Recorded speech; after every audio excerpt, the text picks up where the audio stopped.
Welcome to This Explainer. Today we're going to unpack an absolutely mind-blowing 36-year interstellar correspondence that completely redefines what it means to connect. We're looking at a deeply profound exchange between humanity and a non-biological intelligence known as the Kseth Remembrance Collective. And honestly, this isn't your typical sci-fi story of spaceships and lasers. No. It's a story about letters, immense patience, and the fascinating philosophy of how two radically different species actually learn to talk to one another without, completely destroying each other in the process. So, here's our roadmap for this journey. We'll hit 6 philosophical milestones: the paradox of distance, the witness who changes, the excellent logic problem, the danger of certainty, the moving path, and finally, a trace in the world. Let's dive right in. Okay. Imagine this. We finally receive an undeniable, crystal-clear signal from the stars. An alien intelligence is reaching out. It turns out they've been listening to us for decades. But after taking 11 whole years just to deliberate on our transmission, their very first message comes with a massive, surprising condition. They do not want to meet us. Period. In fact, they insist that maintaining a vast physical distance is actually the highest possible form of respect. Which brings us to our first milestone, the paradox of distance. You've got to ask yourself, why would an incredibly advanced civilization cross the cosmic void with their words, but absolutely refuse to cross it with their bodies? Well, to put this into perspective, just think about the sheer scale of time we're dealing with here. The Kseth intercepted our leaking radio broadcasts and just listened for 70 years. That is an entire human lifetime of eavesdropping before they even let us know they were out there. And then, they spent 11 years just thinking about our initial mathematical greeting. They prove that true intent isn't just a quick wave or a simple hello.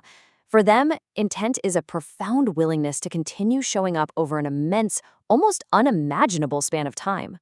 So the human xenologists back on Earth realize that this requested distance isn't some form of cosmic cowardice. It's actually a concept known as defamiliarization. It's kind of like when you hold a book way too close to your face, right? The words just become an unreadable blur. The Kseth fundamentally understand that when two consciousnesses get too close, too fast, their presence becomes overwhelming. By demanding this accord of voluntary distance, both species get the necessary space to actually see each other and truly see themselves, without the deafening noise of physical closeness. The gap itself is doing the heavy lifting. Moving right along to Section 2, the witness who changes. So what exactly do we get in exchange for this chosen loneliness? Well, the Kseth offer to act as humanity's Asafstran across the void. Since they've been listening for 70 years, they know everything. They know all about our wars, our cruelty, and our deepest, darkest contradictions. But, crucially, they also heard our moral imagination. So they offer to take it all in, to receive all our messy, contradictory testimony and allow themselves to be permanently altered by it. They promise to watch us and truly witness us without ever flinching. And humanity repays that incredible act of vulnerability with a deeply poignant story of our own. We share the story of Dr. Iris Vega. Back in 2061, decades before the Kseth signal ever arrived, a committee was deadlocked on whether to just completely abandon the search for extraterrestrial life. Dr. Vega cast the tie-breaking vote to keep the listening stations open. She said, simply, that she wasn't prepared to decide we were alone. Tragically, she died never knowing that her single vote is exactly what made this entire miraculous correspondence possible. That beautifully tragic human story triggers our third milestone, the excellent logic problem. Seeing humanity's vulnerability prompts a really dark confession from the Kseth. They realize Earth is actually capable of holding a terrible truth about their own past. They reveal that roughly 40,000 years ago, they nearly wiped themselves out of existence. A faction within their collective used unassailable, practically flawless, quote-unquote excellent logic to justify eliminating their most vulnerable, still-forming members, all in the name of efficiency and harmony. The argument was so perfect on paper, it led to a catastrophic civil war. So how do you defeat excellent logic? The Kseth learned the hard way that you absolutely cannot fight flawless logic with more logic. It doesn't work. Instead, they had to actively practice tenderness. They realize that you have to imaginatively put yourself in the actual outcome of a decision and feel the friction of it. You have to ask, could I be a self in that resulting world? It's such a profound lesson for us. Humans use cold logic all the time to make tough calls, but the Kseth established a founding principle. They will never, ever trust a logical spreadsheet that excludes tenderness as a variable. When a human researcher named Kenji actually suffers a breakdown trying to process the heavy, horrific reality of this alien history, he ends up sharing it with his mother over a cup of tea. And her response? It is just the ultimate grounding mom wisdom. She simply says, "So there are others, and they are old, and they made mistakes too." That quiet, simple realization gets sent back to the Kseth and becomes a sacred piece of the interstellar archive. It perfectly distills the deep empathy flowing between these two worlds. This deep empathy leads us to our fourth milestone, the danger of certainty. As the humans and the Kseth grow closer, the aliens offer a really serious warning about the hidden traps of deep connection. They tell the story of the Kevrath, a past correspondent who fell deeply, madly in love with a different alien race.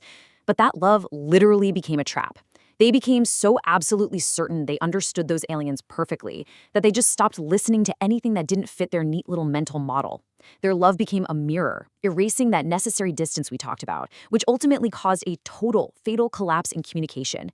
To ensure that never happens with us, the Kseth employs something called a keeper of the remainder. This is an actual, dedicated role within their collective whose sole job is to register what surprises them, what doesn't fit, and what exceeds their current understanding of humanity. They call it maintaining productive incompleteness. And honestly, think about your own relationships. The healthiest ones are the ones where you let your partner still surprise you, right? By actively protecting a portion of not knowing, the Kseth ensure the dialogue stays truly alive. Now let's shift into section 5, the moving path.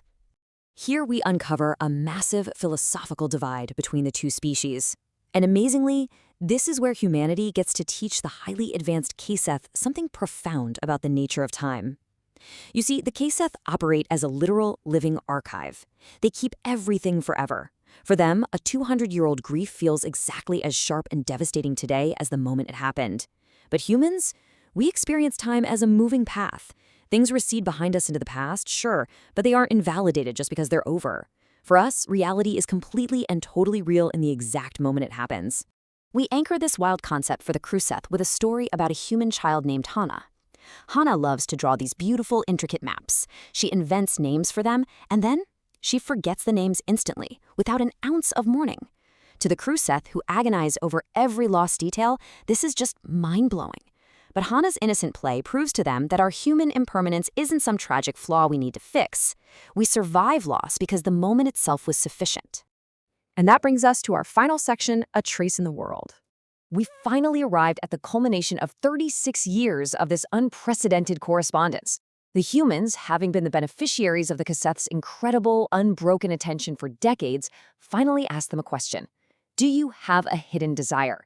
Is there something you want from us? This completely shatters the mold of the detached, objective alien observer. We're asking them to step out of the shadows and want something. And the Kseth's response? It is breathtakingly simple and honestly kind of ironic. They say, we want to make a book. As a massive, digital, non-biological collective, they have literally no equivalent to a physical book. They want to create a physical object of their letters to be passed from hand to hand in the human world. They crave a physical trace of their connection that outlasts the correspondence itself, something that a single human being can just hold quietly in the dark. And this beautiful artifact becomes humanity's master plan for global disclosure.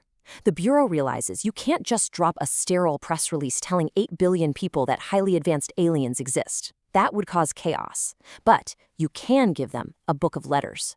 This incredibly human artifact allows the world to meet the Kseth not as some terrifying sci-fi alien threat, but as profound, vulnerable pen pals who have been quietly, patiently loving us from afar. So as we wrap up this explainer, I want to leave you with this thought. Through all of this, the Kseth learned the vital difference between what is merely stored away in a cold archive and what is actively carried close to the heart.